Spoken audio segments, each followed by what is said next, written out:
Bonjour Franck Riester. Bonjour. Les débats sur la réforme des retraites s'achèvent ce soir à minuit à l'Assemblée nationale. C'est automatique, c'est une question de procédure. Est-ce qu'il y a encore la moindre chance, à l'heure qu'il est, que le texte soit soumis à un vote ? Ça paraît très compliqué, sachant qu'il y a encore 3000 amendements, presque 3000 amendements pour avant l'article 7. Exactement. Oui. On n'a même pas commencé l'article 3 encore, sur 20 articles, et qu'il reste 9000 amendements en tout. Cette stratégie-là de progressivement retirer ces dernières heures, ces derniers jours, les amendements d'obstruction les uns après les autres, très étonnante, mais reflète bien cette stratégie de la France insoumise et plus largement de la NUPES, bloquer le débat démocratique. Pour vous, il n'y aura pas de vote ni sur le texte, ni même sur l'article 7, Alors, c'est-à-dire c'est celui qui reporte... Il y a eu des votes. On a par exemple pris la décision de supprimer les régimes spéciaux pour l'avenir, avec la fameuse clause de grand-père, comme vous le savez. D'ailleurs, c'était assez surprenant de voir que Rassemblement national et NUPES se rejoignaient dans le maintien de quelque chose qui est perçu par les Français comme quelque chose d'équitable. Et donc, aujourd'hui, il y a très peu de chances que nous allions évidemment jusqu'au bout du texte. On ne sait même pas si on va pouvoir aller jusqu'à l'article 7. Quand vous dites très peu de chance, ça veut dire que même si tous les groupes suppriment leurs amendements, c'est trop tard. C'est pas au dernier jour, après 2 semaines de débat, qu'on retire tous ces amendements d'obstruction pour faire bonne figure. Mais les Insoumis disent qu'on a déjà retiré 90% de nos amendements. Est-ce que les autres groupes doivent le faire aussi ? La NUPES a déposé 15 000 amendements sur ce texte en première lecture à l'Assemblée nationale, beaucoup, vous les 16 500 amendements au total. Et on sait bien que ce sont des amendements, pour la plupart, d'obstruction. Si on bouge une virgule, on bouge un point. Vous avez vu le fameux amendement pour modifier le nom, par exemple, de l'index senior en index salade verte, Madame Rousseau, fameux amendement. Il y a des amendements là, qui arrivent sur l'article 7, où c'est des amendements de modifier l'âge de retraite à 99 ans. On voit bien le ridicule et la caractérisation d'amendements d'obstruction. Donc, ça fait depuis le début de l'examen du texte que la majorité, que le gouvernement appelle à la raison les oppositions de gauche de la NUPES de ne pas faire d'obstruction et de permettre un débat en première lecture à l'Assemblée nationale. Et ce matin, Franck Riester, force est de constater que ça n'a pas été le cas. C'est trop tard, c'est le dernier jour. Il faut être sérieux. On peut pas discuter de tous les sujets importants qu'il y a à discuter comme ça, sous prétexte qu'à un moment donné, Jean-Luc Mélenchon change d'avis entre hier soir et ce matin. Et pourquoi pas continuer ce week-end ? Comme le disait hier soir sur France Info Éric Coquerel, il dit vous avez tout à fait le droit de décider de continuer sur le week-end. À quoi ça sert ? Il reste des milliers d'amendements d'obstruction. Jean-Luc Mélenchon, hier d'ailleurs, par un tweet complètement hallucinant, lui qui n'est même pas député, qui a infantilisé d'une certaine façon le Parti communiste en pointant son incompréhension de leur volonté de débattre en retirant un certain nombre d'amendements et en faisant preuve d'autoritarisme. C'est une espèce de reprise en main d'une partie de son groupe. On voit bien qu'ils sont très divisés à la France insoumise, ils sont très divisés à la NUPES. Ils sont d'ailleurs très divisés sur la stratégie du débat parlementaire et très divisés sur le fond. Et je ne sais pas quelle est la réforme alternative. Vous pourriez leur dire, vous retirez vos amendements, vos 3000 amendements, et en échange, on s'engage à discuter jusqu'à la fin du week-end. Ça fait 2 semaines qu'on leur demande de retirer leurs amendements d'obstruction. Donc il faut être sérieux. Le Sénat attend le texte pour pouvoir aussi en débattre, l'examiner en première lecture, et on continue le parcours parlementaire du texte. Franck Riester, les blocages ne sont que le fait de la gauche pour vous ? Écoutez, en l'occurrence, ceux qui ont fait de l'obstruction en déposant des amendements, c'est la gauche. Le Rassemblement national... Vous évoquiez le tweet de Jean-Luc Mélenchon. Oui. Il a provoqué hier un incident de séance, une suspension. La semaine dernière, la prise de parole d'Adrien Quatennens a aussi provoqué des heures de débat perdus parce que votre groupe, le groupe Renaissance, a considéré qu'il n'avait pas à prendre la parole et a fait des rappels au règlement. Bon, ça a duré 10 minutes. Ça a duré un peu plus de temps. Ça a duré une bonne partie de l'après-midi, de la soirée plus précisément. Autre incident de séance, quand l'insoumis Thomas Porte a pris la parole après un tweet où il posait avec la tête du ministre Olivier Dussopt posée sur un ballon. Tous ces incidents de séance pris les uns après les autres contribuent aussi à ralentir le débat. Mais ils sont à la source de qui ? C'est la France insoumise. Vous savez, leur stratégie, c'est pas simplement de l'obstruction en déposant beaucoup d'amendements ridicules. C'est aussi de la pression, c'est aussi des invectives. c'est aussi des invectives, c'est aussi des insultes, c'est aussi des provocations, c'est aussi des versements de haine, et c'est clairement la manipulation aussi d'informations, racontant tout et n'importe quoi, en mentant régulièrement sur la réalité des chiffres. C'est ça la stratégie de la France insoumise. C'est une multitude de leviers pour faire quoi ?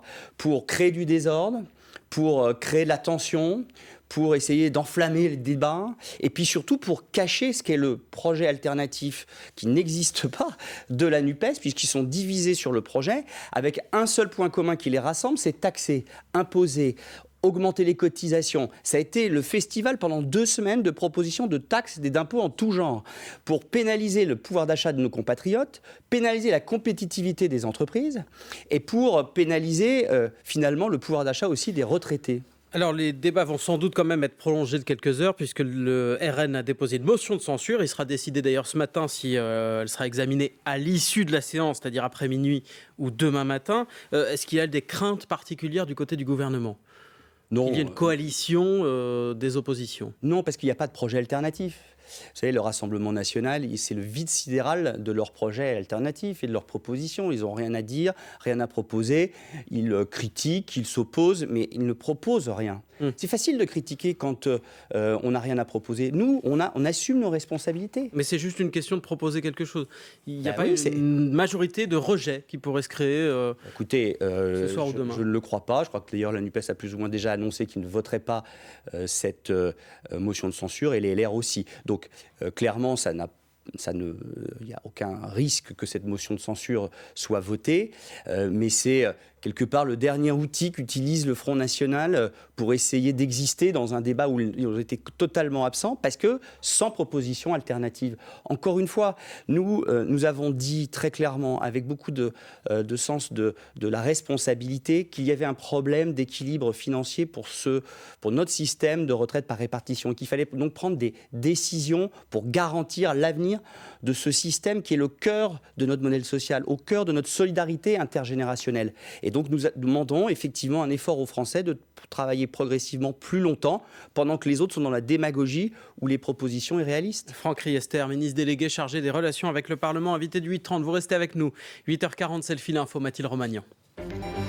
Dernière journée de débat à l'Assemblée nationale autour de la réforme des retraites. Les députés doivent encore étudier environ 3000 amendements avant d'aborder le fameux article 7 sur l'âge légal de départ. Le texte ira ensuite au Sénat. C'est le premier pays d'Europe à le mettre en place. L'Espagne va instaurer un congé menstruel pour les salariés qui souffrent de règles douloureuses.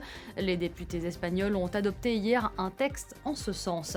Emmanuel Macron et plus de 150 dirigeants du monde entier ont rendez-vous aujourd'hui à la conférence de Munich sur la sécurité. Les dirigeants occidentaux devraient renouveler leur engagement à soutenir Kiev après près d'un an d'invasion russe de l'Ukraine.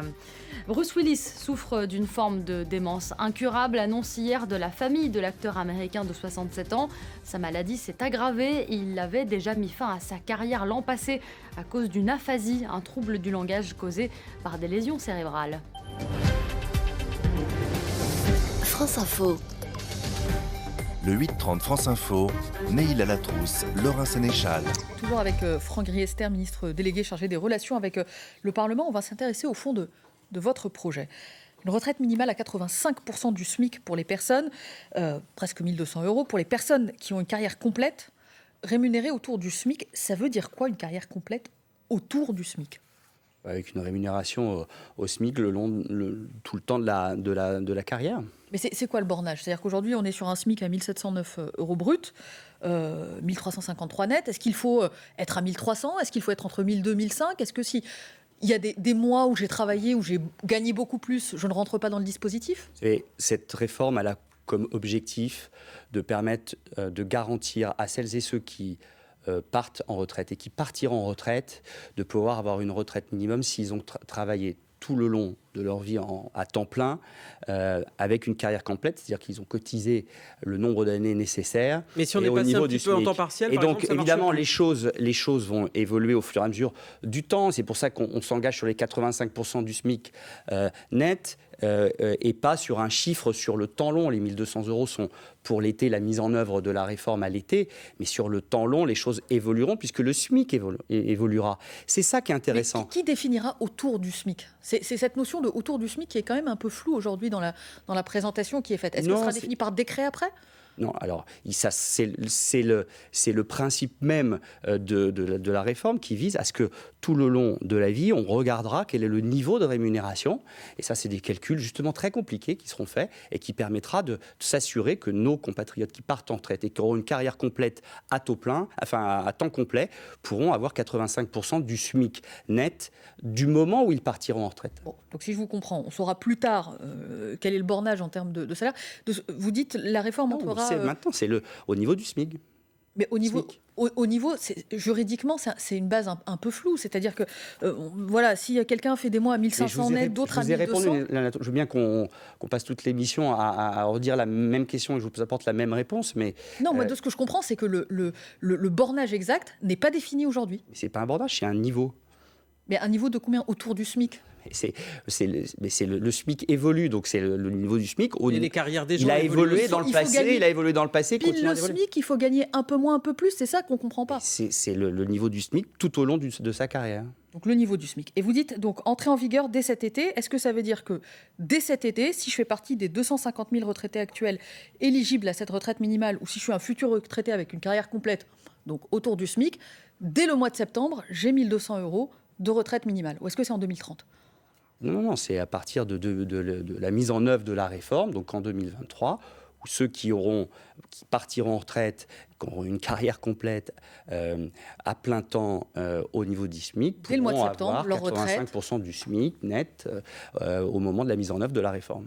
On vous parlait de 2030 parce que c'est un chiffre qui a été évoqué par Olivier Dussopt lui-même. Il a dit qu'à partir de 2030, ce serait 40 000 personnes chaque année qui passeront ce cap des 85% du SMIC.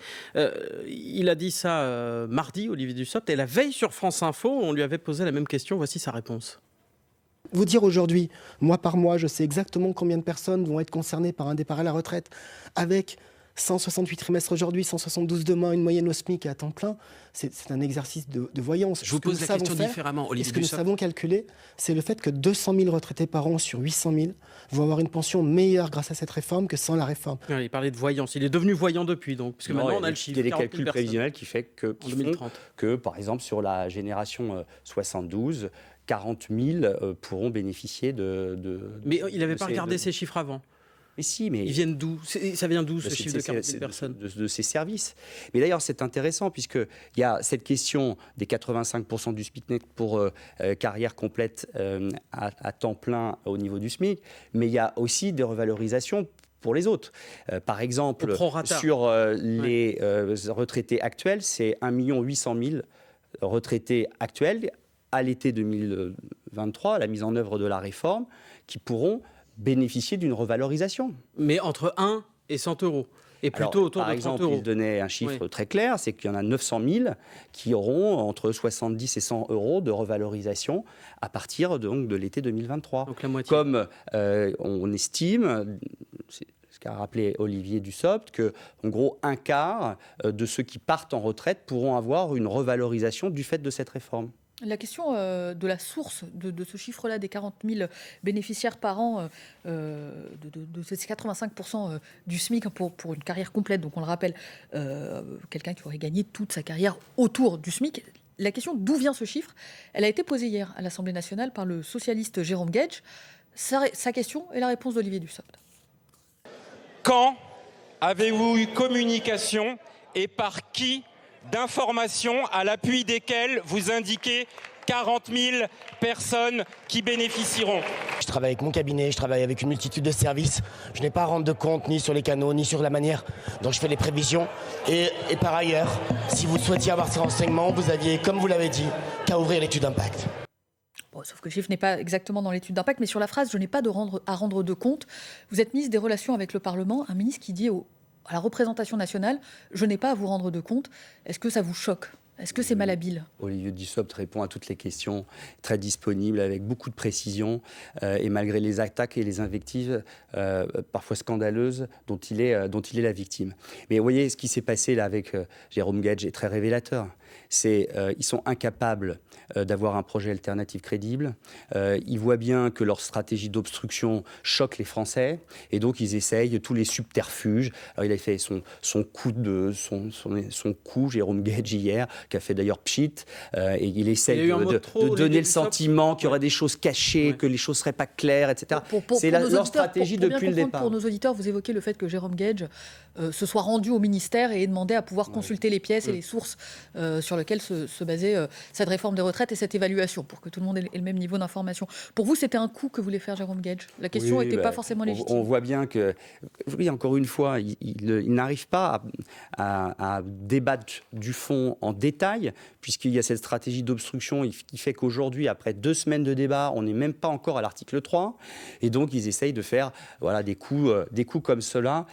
Franchement, mais vous nous dites quand même... ça crée en plus une espèce d'atmosphère de délation, de suspicion. C'est assez désagréable. Mais vous nous dites ce matin qu'un ministre rend des comptes au Parlement.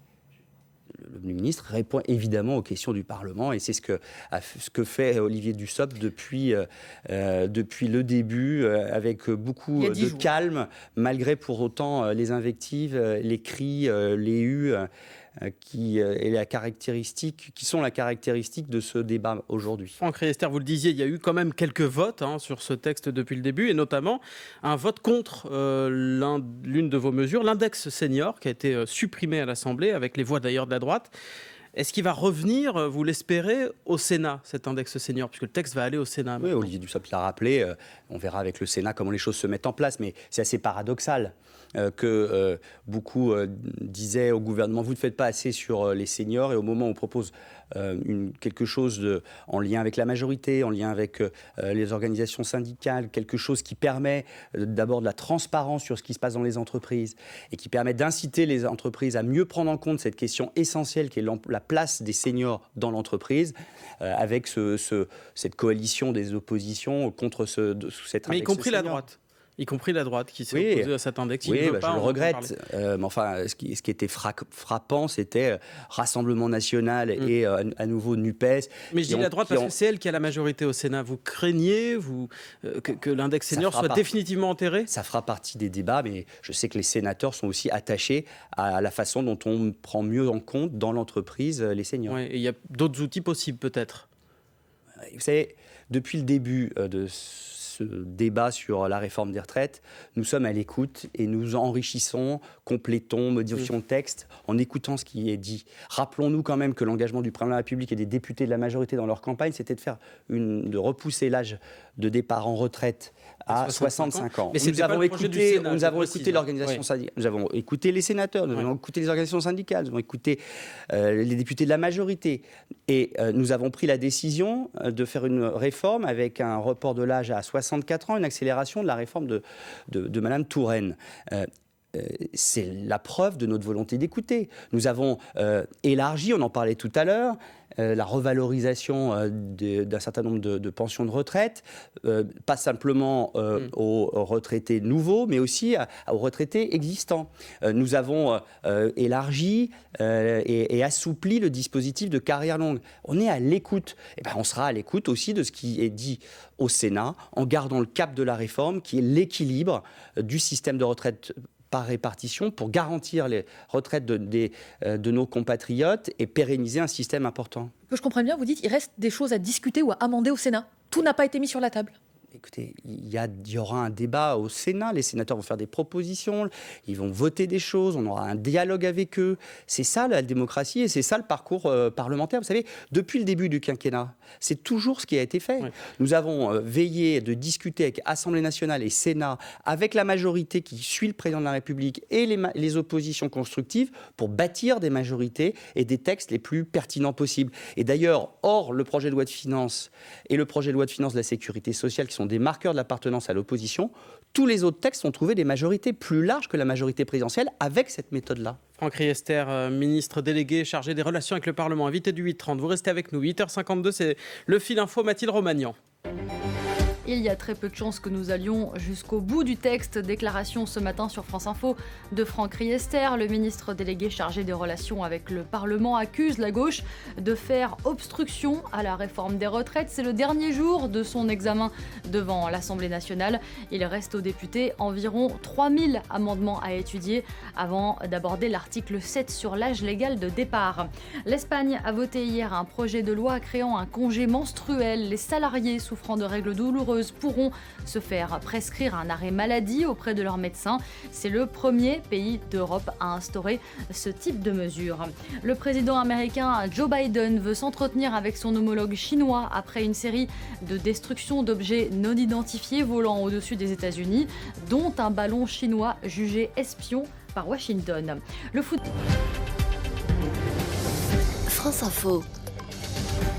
Le 8h30 France Info, Neil Alatrousse, Laura Sénéchal.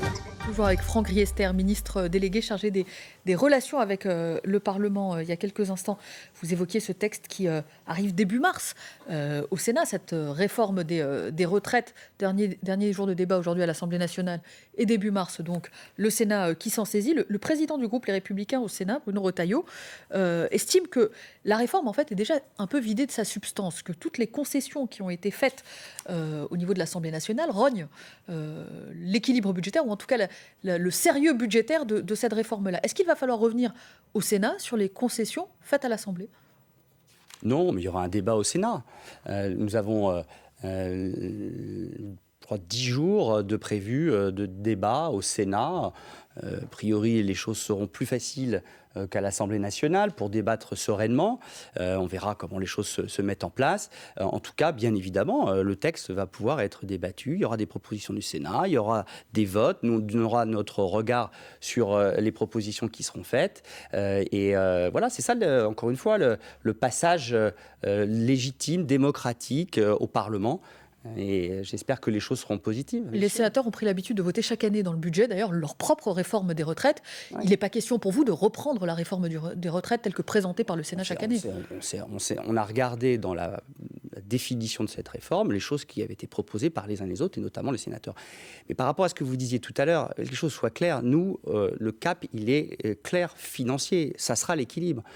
Et donc, bien évidemment que les décisions qui ont des impacts sur l'équilibre global du texte sont bien sûr à prendre en compte, et donc il faut trouver aussi les financements, et bien évidemment les financements seront trouvés pour que en 2030 nous puissions avoir l'équilibre du système. C'est ça, c'est la raison première de vous dites à la droite sénatoriale, notre projet est sérieux.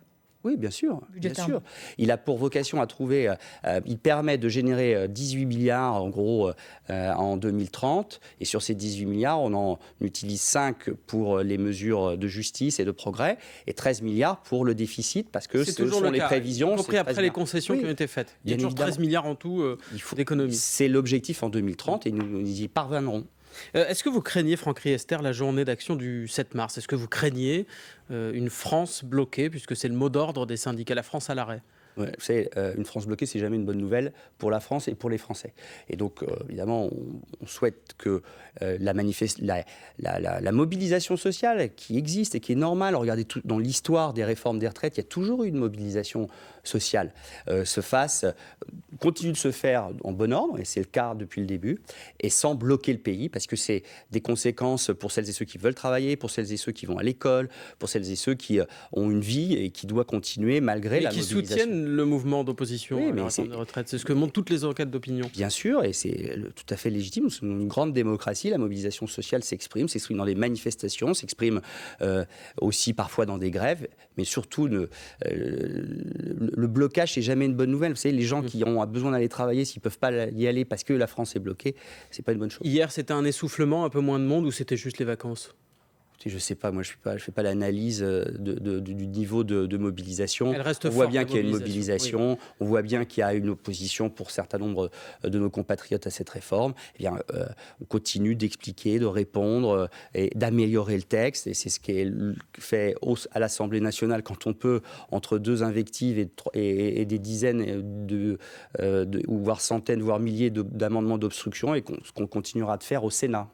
Franck Riester, ces débats à l'Assemblée, le spectacle donné depuis 10 jours, ça laissera quelle trace dans l'opinion publique?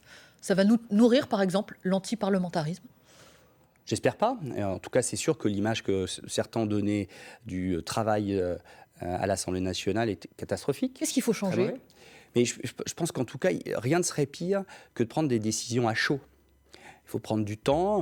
Le président de la République, vous le savez, veut avoir une réflexion sur l'organisation de nos institutions. C'est bien, mais attention à ne pas regarder simplement ce débat, ce qui s'est passé, l'attitude de quelques-uns, pour vouloir revoir complètement le fonctionnement de nos institutions. Pour vous, c'est quelques-uns. C'est pas un problème d'institution plus globalement. C'est pas un problème de fonctionnement du Parlement.